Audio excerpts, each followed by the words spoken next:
Diablo Immortal has finally released and everyone loves the game. Do you What? not have No? phones? Yeah, you guys all have Pe- phones, right? People don't like the game? We better talk about that, but we've actually had a lot of great mobile game releases lately, so what we're gonna do today is I'm gonna give you a quick breakdown of 4 of the most interesting ones, one of which is gonna be Diablo Immortal. And we're gonna kick the show off today with a different game though. We'll get to Diablo later on, but first, I wanted to start with a game that I think a lot of you guys are really gonna enjoy, called Neoverse. This is an interesting Slay the Spire style roguelike deck builder, with multiple character classes, 3 game modes, and a high quality 3D universe in which our character fights enemy monsters based on the cards we use. On each turn, we can use up to 5 mana to deploy cards from our hand that then instantly take effect once we play them. These cards come in various types, ranging from simple attack or defense cards to more advanced constant cards whose effect lasts until the battle is over, and there are many more of these different card types, which makes the gameplay really interesting. And when the battle is over and we've hopefully won the match, we pick 1 of 3 random cards as a reward, which is the primary way to expand our deck in this game. Then we get to select between 3 options for our next fight, which often means going for an easy battle or a true challenge with much better rewards if we actually survive it, that is. When we eventually die, which will happen at some point because this is a roguelike, so don't expect to be able to finish the game in one run, we receive a currency depending on the number of bosses we've defeated, which we then spend on permanent upgrades that make the next run just a bit easier. There's a lot more to the gameplay as well, such as combos that trigger if we use card types in a specific order, an overheat system that impacts the effectiveness of certain cards, lots of enemy buffs and immunities, and just lots more, all of which adds an incredible amount of tactical depth. Neoverse is free to play, but it then monetizes via a $3.99 US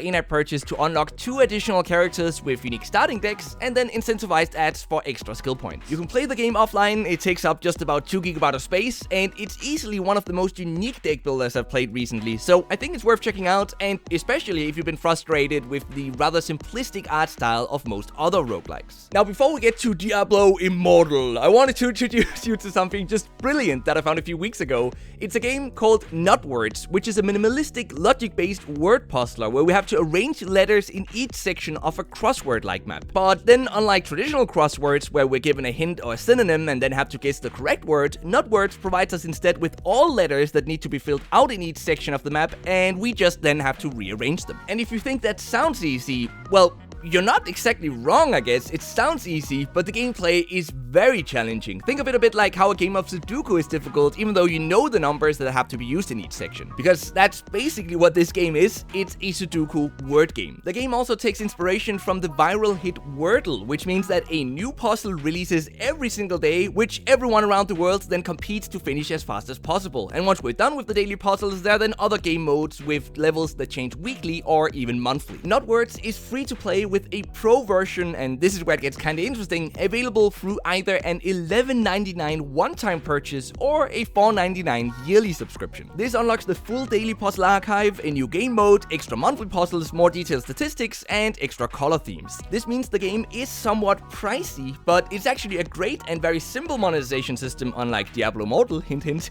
and due to the length of each puzzle, there's plenty of content in the free version for most casual players. It can be played offline, it takes up 131 megabyte of space, and I think it's overall just a really good example of how a simple core gameplay loop can create an amazing experience, so I highly recommend any word puzzle fan to check out Knotwords. Okay, let's talk about Diablo Immortal then. And if you enjoyed the video, by the way, I hope you'll leave a like because it really helps boost this awesome community of ours, and we're getting so very close to reaching 20,000 subscribers now. So Diablo Immortal is a cross-platform, loot-heavy action MMORPG with a beautiful open world, 6 non-gender-bound character classes, and lots of co-op PvE dungeons and game modes. On the bright side, what impressed me the most about Diablo Immortal is the quality and polish of pretty much everything, from the seamless UI to the great voiceovers, the neat designed dungeons, awesome looking skills, and fun combat systems. It is easily the highest quality action RPG on mobile, and there's a ton of both co-op dungeons and PvP game modes to dive into. The progression speed is also well calibrated, and while the grind for the best items is heavy, there's always something to do in the game, and the many short quests help give a good introduction to the primary objectives. It also even features a great party finder, controller support, auto navigation that is only enabled for areas that we've already fully explored manually, and then of course an absolutely massive amount of gear that can be upgraded in various ways. But as there is no way you haven't heard about yet, the biggest downside of Diablo Immortal is the monetization system. Although I actually think it won't greatly impact most players, and let me just explain what I mean with that. Diablo Immortal monetizes through a seasonal battle pass and then in-app purchases used to more easily acquire legendary gems that provide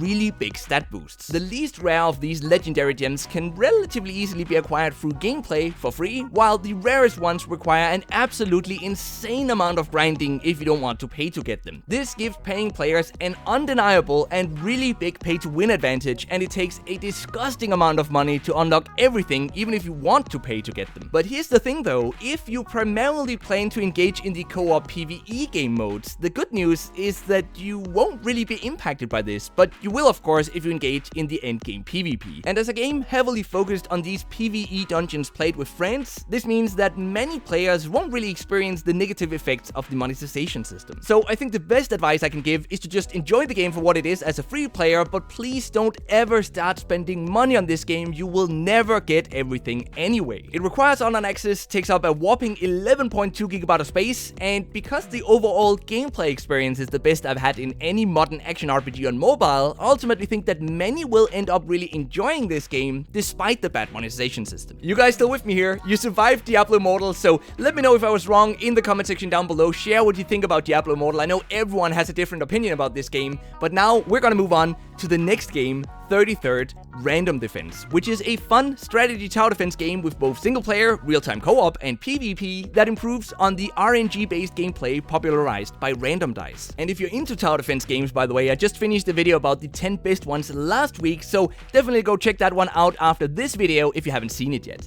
Now, in 33rd Random Defense, matches take place on a 3x3 board surrounded by a single lane that monsters first enter and then walk around on. And to defeat these monsters, we spend gems to spawn random towers and random squares on the board, hence the name Random Defense. But this is where things start to get kinda interesting, because instead of leaving the map, the monsters we're fighting that we don't defeat simply continue walking in circles around the board, and if we don't keep the total number of enemies alive below 33, we then start losing our 10 lives until we're defeated. The game is undeniably rather luck-based, but we still need to be strategic about when to merge units, which units to add to our deck, if or when to randomly relocate all towers, and when to spawn new units. Not to mention the many other systems, such as equipment crafting, a main hero we use to trigger skills, a guild system, animal fusing, and so on, and so on. New towers are unlocked through a gacha system using either gold or premium currency, and they each have unique weapons and stats that fit various playstyles. And a lot of this game is really all about figuring out which of these units or towers to bring into battle. 33rd Random Defense monetizes through in-app purchases for a premium currency spent on map skins, gacha pulls, and a subscription that provides benefits such as more PvP and co-op tickets. This isn't exactly a perfect monetization system, but the free-to-play experience is still pretty good, and there are at least plenty of free gacha pulls. The game requires online access, it takes up 207 MB of space, and while I know that some might not like the level of RNG in these types of games, I actually found it to create a fun and unpredictable tower defense experience where we were forced to strategize on the fly instead. My favorite game this week has got to be Neoverse, and then